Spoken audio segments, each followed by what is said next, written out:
नमस्कार दोस्तों, मैं जितेंद्र सक्सेना आपका एक बार फिर से स्वागत करता हूँ अपनी YouTube channel Vidya Bhavan astro research centre. जय श्री गणेश। नमस्कार। आप सभी का मेरे इस चैनल में बेहद स्वागत है। आज हम फिर एक बार आपका ज्योतिष से संबंधित और एक ग्रह जिस पर चर्चा बाकी थी, राहु, बेहद ही गंभीर, रहस्यात्मक और सर्वाधिक चर्चा योग्य विषय, जिसके विषय में अक्सर चर्चाएं होती रहती, जिसके शुभ अशुभ और लोगों को बेहद ही डराने वाला रहस्यात्मक ग्रह माना जाता है, जो कि ये छाया ग्रहों की श्रेणी का ग्रह, जिसका अस्तित्व छाया ग्रह के रूप में माना जाता है। पौराणिक हिसाब से जो सभी को पता है कि देवासुर के समय जब समुद्र मंथन हुआ तो राक्षसों में अमृत मंथन, समुद्र मंथन के लिए प्रयास हुआ। उसी समय अमृत का पान जिस राक्षस ने किया, उसकी गर्दन भगवान विष्णु ने काट दी। तो जो धड़ था वो केतु और सर का भाग राहु हो गया। वही राहु एक छाया ग्रह के रूप में हमारे नवग्रहों में स्थान प्राप्त करता है। केतु और राहु हमारे नवग्रहों में स्थान प्राप्त करते हैं और इन्हीं नवग्रहों में इनको, उनके प्रभावों को और जीवन में उनके प्रभावों दुष्प्रभावों को आंका गया। राहु जो कि एक छाया ग्रह है और अगर समय का आकलन किया जाए तो सायकाल का समय, जब संध्या की वेला होती है, जब सूर्योदय सूर्यास्त की तरफ बढ़ रहा होता है। अगर हम सुबह का देखें तो रात्रि का जाना और सुबह का आना, ब्रह्म मुहूर्त का समय केतु का समय होता है। वहीं शाम का, दिन का अस्त होना और रात्रि का आना राहु का काल होता है। उस समय राहु के सभी पहलुओं पर, या फिर यूं कहा जाए कि राहु बली होता है। लेकिन एक और चीज समाज में मानी जाती है, जो कि समुदाय में अक्सर सुनी जाती है, वो है राहु कालम। राहु कालम को भी बेहद अशुभ समय माना जाता है। कहते हैं कि मुहूर्तों में अगर कोई भी शुभ कार्य की स्थिति हो तो कोई भी शुभ कार्य राहु कालम में नहीं किया जाता। सूर्योदय से सूर्यास्त का जो समय होता है, उसका 8वां भाग राहु कालम के रूप में माना जाता है। ऐसे में कोई भी शुभ कार्य की मनाही होती है, जो कि 8वां भाग प्रतिदिन के हिसाब से अलग अलग होता है और प्रतिदिन के हिसाब से अगला आंका जाता है। उस विषय में तो अभी फिलहाल चर्चा नहीं करेंगे, लेकिन अभी जो राहु के अन्य पहलू हैं उस पर हम विचार करें। राहु, क्योंकि हम ज्योतिष में ग्रहों के हिसाब से विचार कर रहे हैं, तो राहु जो कि केतु से सातवां है, जहां एक और राहु को एम्बिशन का कारक माना जाता है, महत्वाकांक्षा, और वहीं दूसरी ओर केतु हमारी पूर्व कर्म है। तो राहु और केतु दोनों एक साथ ही एक दूसरे से सप्तम रहते हैं। आज चूंकि हम राहु पर विचार कर रहे हैं, तो राहु के कई असर होते हैं जो हमारी कुंडली में शुभ और अशुभ देखे जाते हैं, और लोगों ने शुभ राहु और अशुभ राहु के कई विचार दिए हैं, कई लक्षण भी बताए हैं। लेकिन आज राहु के जब हम इन लक्षणों के बारे में फिर बात करेंगे अभी, लेकिन उससे पहले कि हमें ये देखना होगा कि क्या राहु के जो अशुभ लक्षण है और शुभ लक्षण है, ऐसा क्यों क्यों होते हैं ये शुभ लक्षण और क्यों होते हैं अशुभ लक्षण? क्योंकि शुभ लक्षणों की गणना हम लोग पढ़ लेते हैं या फिर उनको जन्मपत्रियों में देख लेते हैं, लोगों के जीवन में देख लेते हैं, अशुभ लक्षणों को भी देख लेते हैं और उनको जान लेते हैं और दिखाई देने लगते हैं। परंतु ऐसा क्यों है कि वो अशुभ लक्षण ही आ रहे हैं? ये भी ज्योतिष का ही एक पहलू है। ऐसे कौन से कारण हो जाते हैं जिसकी वजह से जो राहु हमें अशुभ प्रभाव दे रहा है या ये अशुभ और शुभ प्रभाव दे रहा है? मेरा मानना ये है कि जैसे हम अशुभ प्रभाव को अगर हम देखते हैं तो राहु अगर किसी कुंडली में किसी के जीवन में अशुभ प्रभाव दे रहा होता है तो मुख्य रूप से वो कई तरह से रिएक्ट करता है। अगर हम लग्न में देखते हैं तो व्यक्ति के व्यक्तित्व पर उसका असर होता है, उसके सिर पर राहु जैसा सवार रहता है, क्योंकि प्रथम भाव उसके व्यक्तित्व और मस्तिष्क का होता है, सिर का होता है। द्वितीय भाव वाणी है, उसके वाणी में एक अलग सा व्यवहार झलकता है, उसके खान पीन पर असर आ जाता है। अगर शुक्र पर ज्यादा प्रभाव हो तो बेहद ही वासनात्मक और खाने पीने में बहुत ही दुर्व्यसनी भी नशे स्थिति हो जाती है।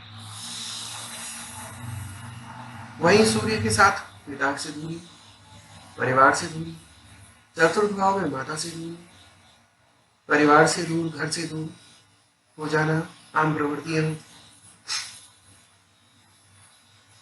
अगर और भी देखें तो अष्टम भाव में भी काफी परेशानी देता है। इस तरीके से अगर हम अशुभ प्रभावों को देखें तो उसमें वही काफी हद तक अशुभ स्थितियां दिखाई देती हैं। वहीं दूसरी ओर अगर हम राहु से उम्मीद करें कि वो कुछ और अच्छे प्रभाव दे सकता है कि तो ये देखते हैं कि कि वो छठे भाव में रिपुहंता के रूप में भी देखा जाता है। तृतीय भाव में जहाँ पराक्रम भाव का मालिक होता है उच्चस्थ राहु जो है काफी हद तक हमारे को अच्छे परिणाम देने का कारक होता है, पराक्रम। इसके अलावा दसम भाव में रोजगार भाव और राज्य क्षेत्र में अचानक उन्नति और सफलता का कारक होता है। 11वें भाव में देखा जाए तो राहु की स्थिति काफी अच्छी और बड़ी मानी जाती है। यूं भी कहा जाता है कि 11वां भाव जो होता है उसमें सभी प्रकार के क्रूर ग्रह सर्वश्रेष्ठ परिणाम देने वाले होते हैं, लेकिन राहु का फिर भी काफी अच्छा स्थान माना जाता है, क्योंकि व्यक्ति के चारों ओर का माहौल, चारों ओर की जो उसके रिलेशन है और जो उसका कम्युनिकेशन स्किल्स है और जो उसका व्यवहार है, रिश्ते हैं, उन सभी को निभाने के और उसके जो फुलफिलमेंट ऑफ डिजायर है उसका भाव होता है। तो राहु उस घर में काफी अच्छा रिजल्ट देता है। अब चूंकि मेरा जो मुख्य पॉइंट जो था वो सिर्फ एक ये था कि राहु आफ्टर ऑल क्यों अच्छे और क्यों बुरे परिणाम देता है।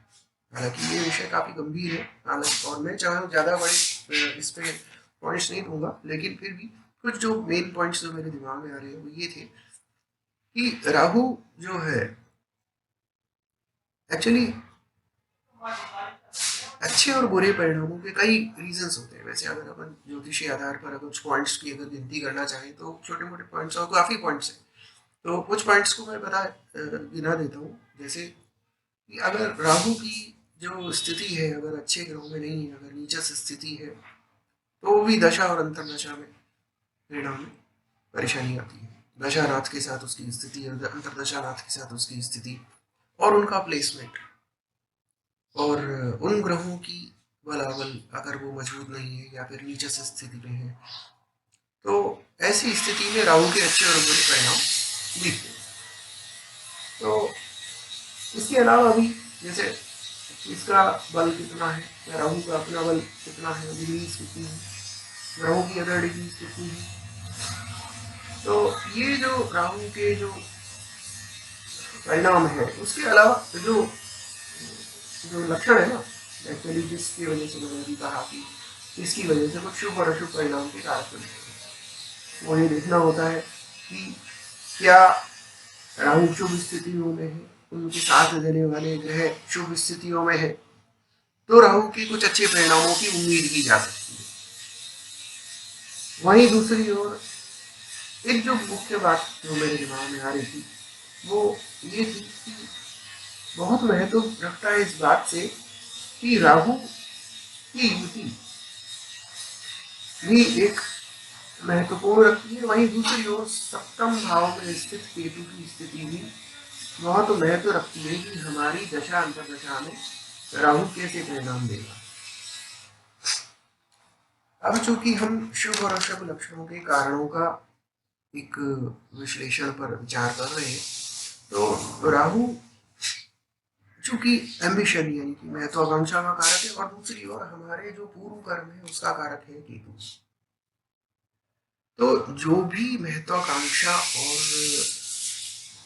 परिणाम होंगे वो हमारे पूर्व कर्मों से भी संबंधित होते हैं और उनका भी परिणाम होता है। क्योंकि केतु जो होता है वो हमारे पूर्व संचित कर्मों का परिणाम देता है, अभ्यास है, जो भी हमने किया उसका अभ्यास है। और दोनों ही किए हुए परिणामों का फल प्राप्त करते हैं शनि से। ये एक बार शनि को हम अलग रखते हैं, फिर भी केतु और राहु के बारे में चूंकि हम डायरेक्ट बात कर रहे हैं, वहीं पर जो केतु है वो संबंध है। तो जहां एक और राहु की युति और राहु पर प्रभाव उन बलि ग्रहों का और राहु के अच्छे स्थान प्लेसमेंट और मजबूत स्थिति का शुभ असर मिलता है, वहीं जब केतु और राहु भले ही अगर अच्छी स्थिति में ना हो, लेकिन अगर बलि ग्रह भी अगर बलि हो यानी कि शुभ ग्रह भी अगर बलि होकर अगर उनकी युति करें तो भी राहु के शुभ परिणामों में वृद्धि की जा सकती है और अशुभ परिणामों से बचा जा सकता है। तो जो उपाय के हिसाब से अगर विचार किया जाता है तो ये मेरा मानना है कि अगर शुभ ग्रहों के बलों के बेस पर अगर केतु के भी अगर स्थिति सुदृढ़ है, चाहे राहु की स्थिति सुदृढ़ है, तो वहीं दूसरी ओर असर तब अधिक होगा जब केतु के ऊपर भी अगर शुभ ग्रहों की बली दृष्टि हो या बली संयोग हो। एक उदाहरण छोटा सा मैं देना चाहूंगा कि राहु केतु अगर निर्बल भी है या फिर पाप स्थानों पर भी बैठे हैं या नीच स्थानों पर भी बैठे हैं तो भी शुभ परिणामों की उम्मीद की जा सकती है। केतु अगर बृहस्पति की युति में हो तो बड़ी शोभ का निर्माण करता है, और अगर बृहस्पति अपने आप में बली है और बल रखता है तो अपने कर्मों के जरिए, जो कि ये नहीं भूला जा सकता कि बृहस्पति स्वयं ज्ञान का प्रतीक है और वहीं केतु जो है एक तरीके से पूर्व कर्मों का कारक है। जब पूर्व कर्म और बृहस्पति के सद्गुण मिलते हैं तो ऐसी स्थिति में राहु और केतु के परिणाम में काफी हद तक कर्म के जरिए बदलाव बहुत अच्छे परिणाम। कुल मिलाकर मेरा ये मानना है, आज चूंकि ज्यादा लंबा इस विषय को नहीं खींचते हुए यही कहना चाहूंगा कि चूंकि राहु की विषय में विभिन्न ग्रहों की युति, विभिन्न भावों के साथ भी युति को अध्ययन करने के लिए अगर हम चलेंगे तो ये वीडियो बड़ा लंबा चौड़ा हो जाएगा, और इस विषय में भावों में राहु का क्या प्रभाव होता है और विभिन्न ग्रहों के साथ राहु का क्या प्रभाव होता है उस विषय में फिर हम एक और नया वीडियो बनाएंगे, जल्दी ही मैं उसे लोड करूंगा। लेकिन आज सिर्फ यही था कि क्यों शुभ और अशुभ, और क्या ऐसा भी हो सकता है कि शुभ परिणाम में कैसे वृद्धि हो सकती है। तो एक छोटा सा उदाहरण के जरिए मैं अपनी बात को विराम दूंगा कि बृहस्पति का ही एक ग्रह जो है, जो केतु के साथ अगर शुभ स्थान पर है और शुभ नहीं भी है, तो उसका बल भी राहु के, केतु के, या जो भी अशुभ परिणाम हम सोचते हैं उसमें कमी लाई जा सकती है, और उसी के अनुसार हमारे जो उपाय है वो सहज हो सकते हैं। क्योंकि ये एक ऐसा विषय है जिसमें विभिन्न प्रकार के कमेंट, मतभेद और कई तरह की विचारधाराएं हो सकती है, क्योंकि सबके अपने अपने अनुभव और अपने अपने विश्लेषण होते हैं। मेरा ये विश्लेषण है कि राहु जो कि एक एम्बिशन का कारक है। अगर किसी का एम्बिशन है तो समझ लो कि बृहस्पति बनी है। अगर किसी का एम्बिशन ही नहीं है तो फिर वो व्यक्ति, यानी कि जब एम्बिशन होगा, जब कहीं ना कहीं कुछ इच्छा शक्ति होगी, कोई ना कोई ज्ञान होगा या कोई अच्छे सदकर्म होंगे, तभी व्यक्ति एम्बिशन की ओर बढ़ेगा। अन्यथा गलत कार्यों की तरफ बढ़ने के रास्ते तो खुले हुए। तो बृहस्पति को आज महत्व देते हुए, कहीं केतु की युति को देखते हुए, पूर्व कर्मों की युति को देखते हुए, राहु के दुष्परिणामों के साथ हम किस तरीके से मुकाबला कर सकते हैं, ये भी एक विचारणीय विषय है, जो कि राहु पर विषय है। और राहु है महान। तो राहु पर चर्चा वो अधिक जारी, और राहु के जितने भी ग्रहों के साथ युति है उनके जो भी प्रभाव और दुष्प्रभाव है उन पर विचार करेंगे, और किस किस तरीके से उनको निपटाया जा सकता है, या फिर उनके बारे में क्या ज्योतिषीय धारणाएं हैं, और किस तरीके से राहु कुंडली में असर रखता है, दशा में, अंतरदशा में। इस पर फिर एक बार आपसे बात करेंगे। तो ये वीडियो आपको कैसा लगा, इस विषय में अपने विचार दें, कमेंट दें, और लाइक करें अगर ये मेरा वीडियो आपको पसंद आया है। और जिन लोगों ने सब्सक्राइब नहीं किया वो इस वीडियो को सब्सक्राइब करें। तो फिर आज के लिए बस इतना ही। धन्यवाद, नमस्कार।